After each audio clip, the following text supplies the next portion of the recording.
Do you feel like you're always super busy, running around, never getting everything done, or life just keeps on beating you up? You just can't get ahead of it. Maybe you're known as a chronic procrastinator by the people around you. Well, guys, all of these problems are a result of not being organized. In this video, I'm gonna give you the 5 things that organized people do that you probably don't. And if you do these same things, you will be able to get that time and energy back that you've been wasting. My name is Michael. I'm a husband, youth pastor, and PhD student. And these tips, they've just really helped me juggle the different areas of my life while still growing my skill set and working out 5 days a week the last 8 years, because these tips, they just work.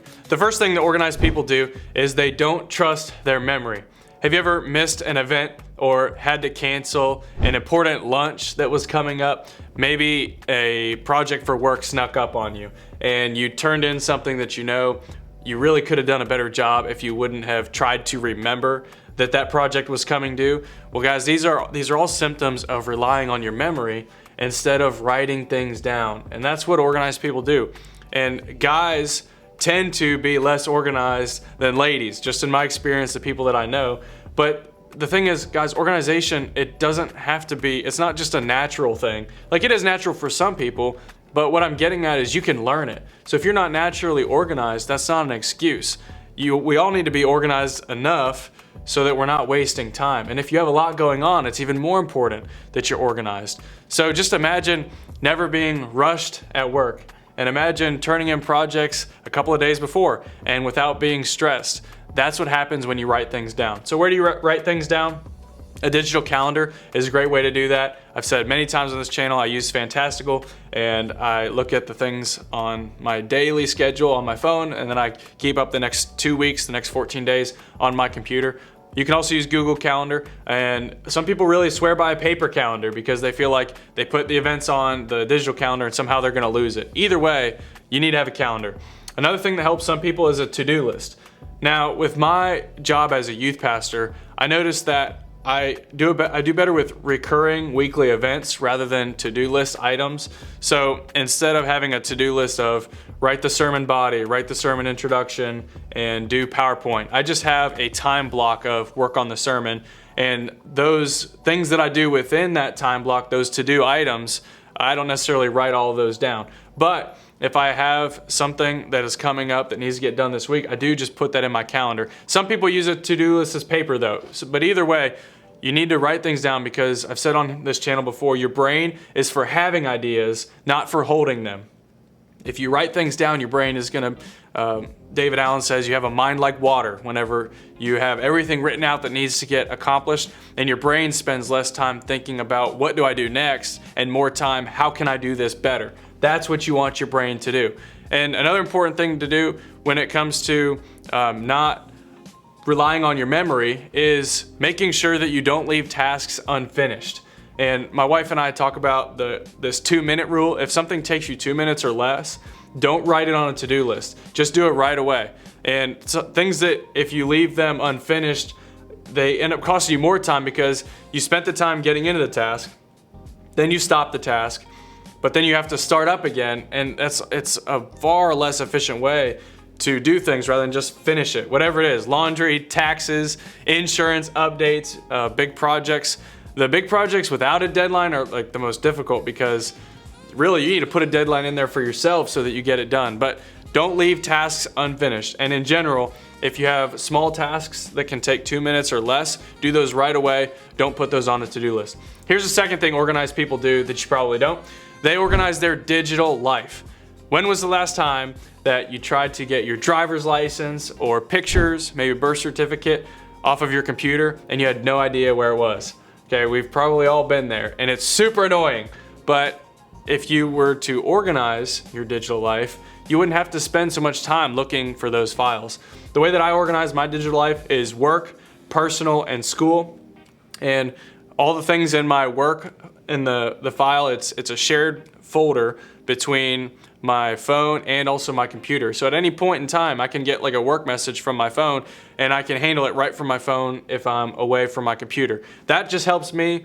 Your job may be different, but that's really worked well for me. And also, when you organize your work, personal, and your school, within each one of those folders, you want to have the thing that you access the most at the top. Now, it's a super little thing, but like on a MacBook, if you go into the files, the first file is, you just put 01 in front of the title. Well, that's gonna make the file go higher up. It would probably be that way on Microsoft too, I don't know. But either way, that top folder within the, the work, if the work folder, then the top folder within the work folder needs to be the thing that you access the most. Same with personal and school. And then the file that you access the second most goes second. So for me, I have 01, and then the first file is 02, the second file.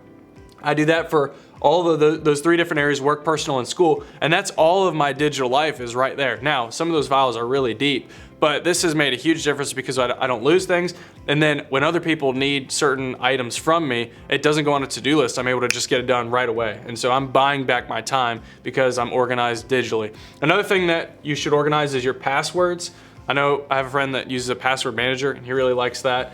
I think that it's not good to keep all your passwords in one spot because you can lose them, but I may or may not do that because it's efficient. So don't take my advice on that, but organizing your passwords is a very life-saving thing to do. It'll save you so much time. You don't have to go in your email and reset things constantly.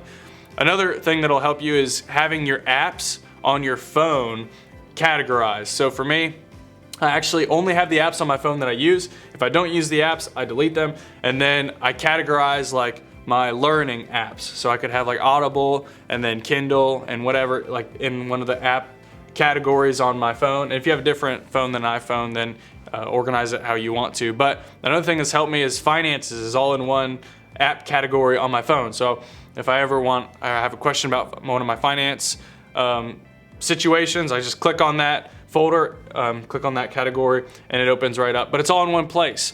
And I save so much time because I don't have to go looking for things.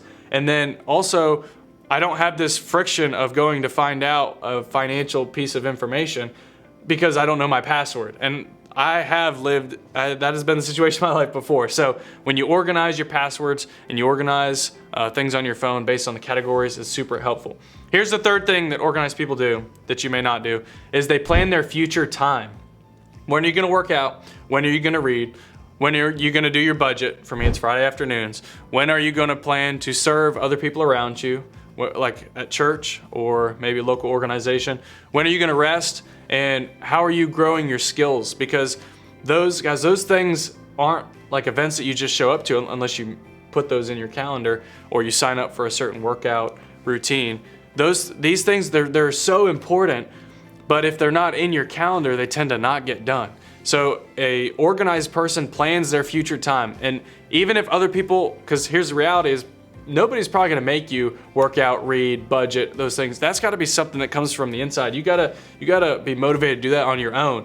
And so an organized person is motivated to do that on their own, and they schedule it in the future. And then for me, it really helps me to schedule this week what I'm gonna do next week, because then in the moment, when I don't feel like working out, it's like, oh, no, this is what I'm doing today at this time. I don't have to question that. And I'm spending less time asking myself what I'm doing and more time actually following through on things because I plan my future time. Another thing that's helpful is planning backward from certain deadlines.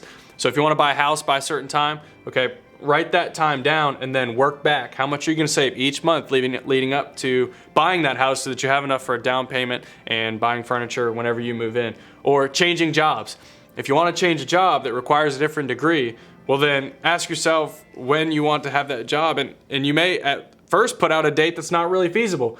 But then whenever you start planning backward and seeing how long that program is gonna take before you can get that job, you can have a much more realistic plan. And guys, that's what separates the successful people from the non-successful people. The non-successful people have dreams, but the successful people make their dreams into plans, and then they happen for them because they're much more intentional. And write it down, because what you write down actually happens, but what you just think in your head normally doesn't, okay? So also writing big projects. Like I have to do that for my PhD. We write these 20, 30-page research papers, and I work back from that deadline, and I build out a systematic plan for what I'm gonna do each time I sit down to do research. Because if you don't, then you just get lost and discouraged, and you don't feel like you're making a lot of progress, and then things just stop, and you lose momentum in the project. So work back from that deadline. Whatever the deadline is, what you wanna accomplish, systematically build a plan back, and if it's gonna take more time than you anticipated at first, that's fine. move that deadline further out. But here's the thing, you have a realistic goal that you're working towards and you have a plan to get there. The last thing I'll say about planning your future time is it's important to have a routine. And I think that habit stacking is very, very helpful. Here's what I mean.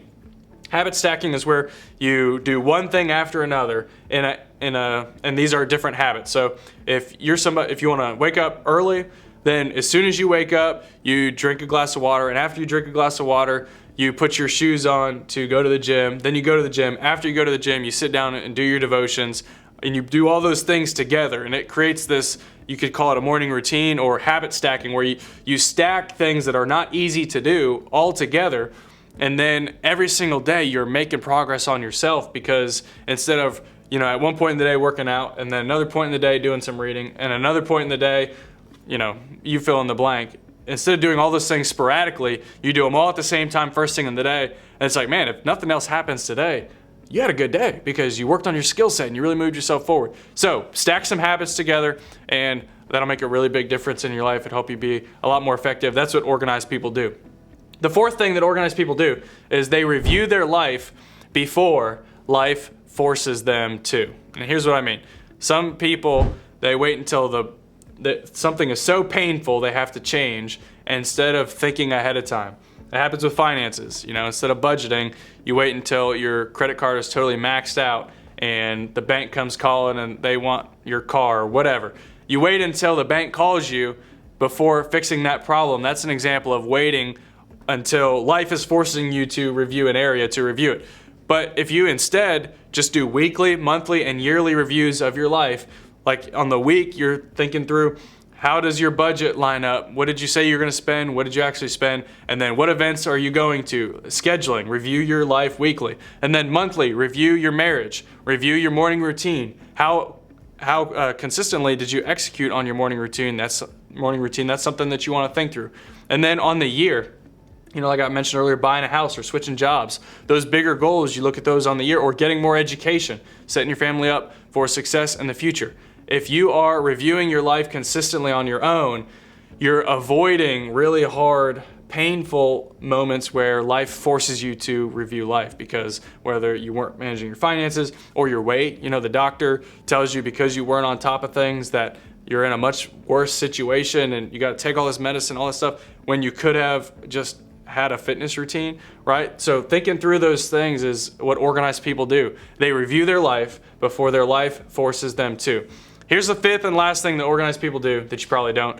They always have a backup. And I've learned that if I don't have an SD card, that really hurts how consistently I make YouTube videos. And having a backup SD card is even better. Workout clothes, that's another little thing, but having spares helps me be more consistent in that area. And then keys, phone, computer chargers, all those different things. When you have two, you're in a much better place. That way, you're not gonna be late to as many things because you had a backup.